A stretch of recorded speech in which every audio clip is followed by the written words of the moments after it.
Hello friends, अपने YouTube channel जीत maths classes में आपका हार्दिक स्वागत है।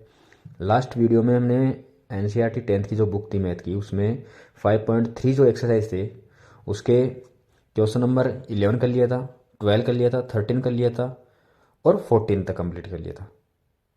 आज हम उससे आगे वाले क्वेश्चन करेंगे 15 क्वेश्चन से। तो 15 क्वेश्चन में क्या है आपके, जैसा कि 15 क्वेश्चन आपका A contractor on construction job specifies a penalty for delay of completions beyond a certain date as follows। तो उसने ये कहा है कि जो भी वो एक कंस्ट्रक्शन को जॉब करने वाला है और वो क्या करती है, एक पेनल्टी करती है। और पेनल्टी कब करती है? जब काम करने में डिले हो जाता है, देरी हो जाता है। और वो किस तरीके से है?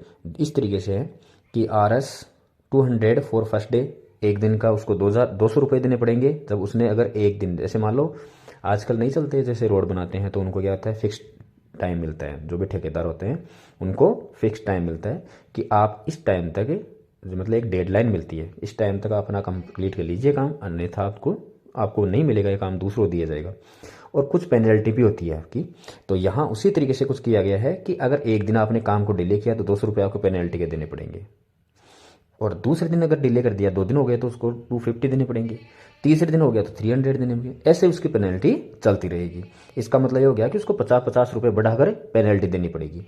अब इसने ये बोल दिया कि how much money the contractor has to pay as penalty if he is delayed the work by 30 days. कि अगर वो 30 दिन तक उस काम को डिले कर दे, मतलब देरी 30 दिन की देरी कर दे, तब उस कॉन्ट्रैक्टर को कितने रुपए देने पड़ेंगे पेनल्टी के, ये हमें फाइंड आउट करना है। इसका मतलब क्या हो गया, 30 दिन का सम हो गया वो आपका। तो एपी किस तरीके से बनेगी, पेनल्टी की एपी। तो क्वेश्चन नंबर 15,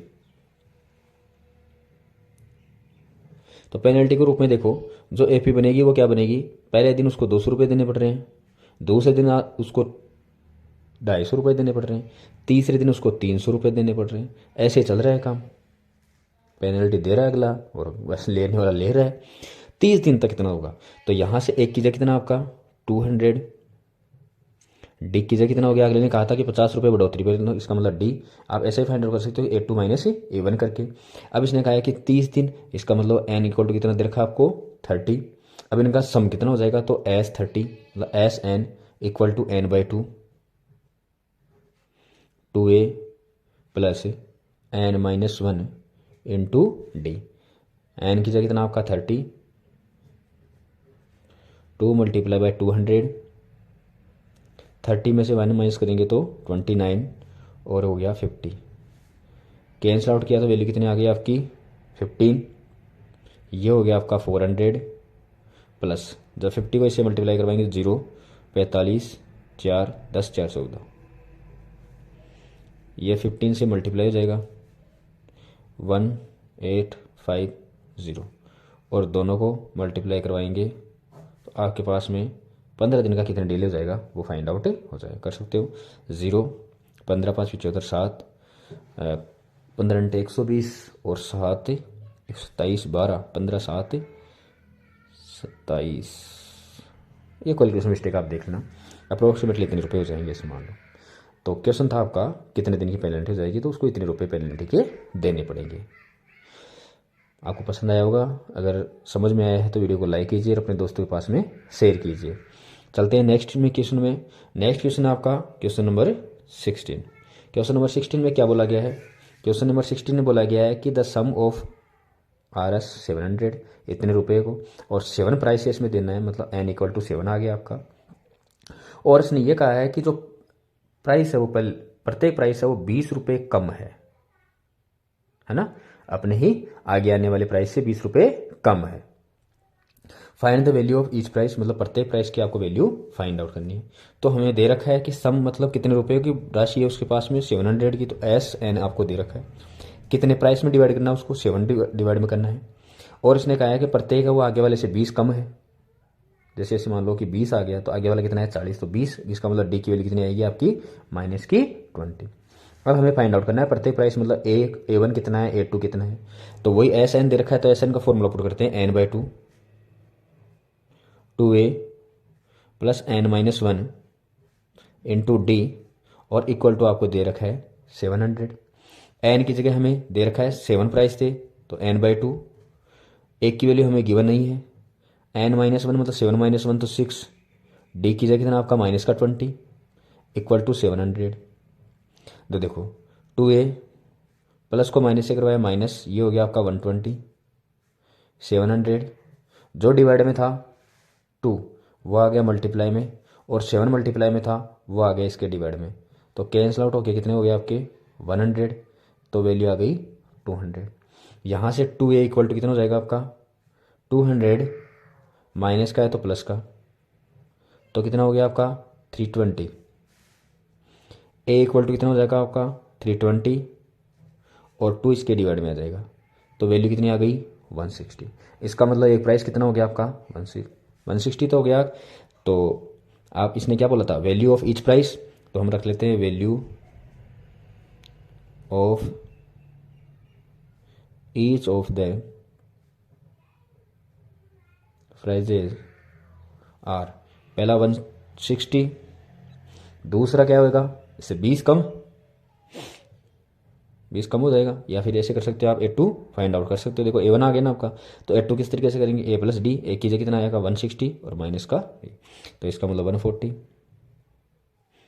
आगे आने वाला पहले वाले से क्या होगा 20 से कम होगा, तो 120, फिर 100, फिर आपका 80, कितने हो गए 3, फिर आपका 60 और फिर आपका 40। इस तरीके से आपके प्राइस हो जाएंगे।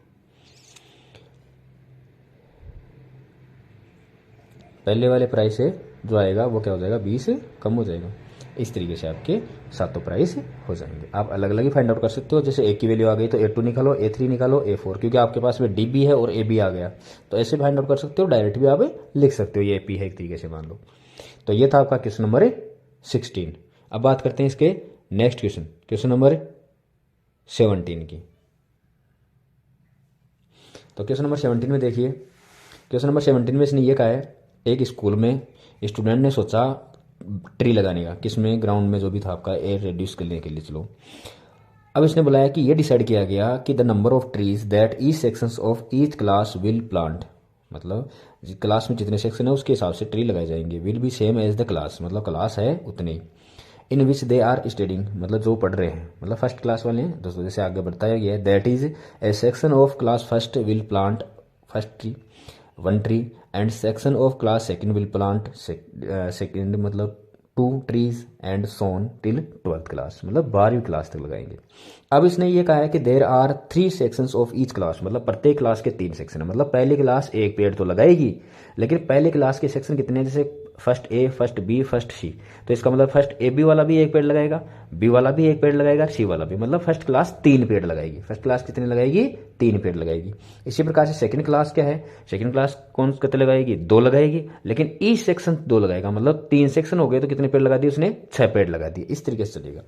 तो हम पहले इसकी क्या फाइंड आउट कर लेते हैं, AP फाइंड आउट कर लेते हैं, मतलब AP रख लेते हैं इसकी कि जो 17 क्वेश्चन है ना, तो आप क्वेश्चन के अनुसार लगा सकते हो, या फिर सकते हो कि according to informations, according to given data AP is, AP क्या बनी आपकी, फर्स्ट क्लास कितने पेज लगाएगी 3 लगाएगी। ऐसे कह सकते हो कि एक ही पेड़ लगाएगी लेकिन 3 सेक्शन और 3 के हिसाब से लगाएगी, दूसरी 2 पेड़ लगाएगी 3 के हिसाब से लगाएगी, तीसरी 3 पेड़ लगाएगी लेकिन 30 के हिसाब से लगाएगी। इसका मतलब जो AP क्या बनी, फर्स्ट क्लास लगाएगी वो 3 पेड़ लगाएगी, दूसरी 6 लगाएगी, तीसरी आपकी 9 लगाएगी, और क्लास कहाँ तक है आपकी 12 तक है। इसका मतलब n इक्वल टू कितना हो गया आपका 12 हो गया। तो यहाँ इस AP से जो आपका A बना वो बना 3, और D जो बना वो भी कितना बना आपका 3, और यहाँ से इसने कहा था कि n इक्वल टू कितना आपका 12 है, मतलब क्लास कहाँ तक है 12 तक है। तो टोटल कितने लगेंगे, इसका मतलब सम, तो SN equal to n/2 2a plus n-1 into d. तो यहाँ से वैल्यू है n की जगह 12,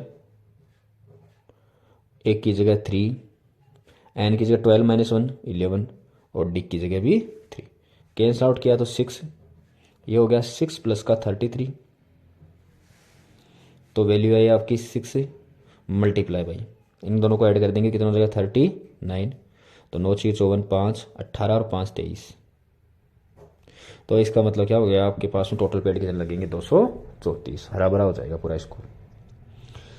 तो आज के लिए बस इतना ही, बाकी हम नेक्स्ट वीडियो में करेंगे। वीडियो पसंद आया तो वीडियो को लाइक कीजिए, अपने दोस्तों के पास में शेयर कीजिए। Thank you, have a nice day.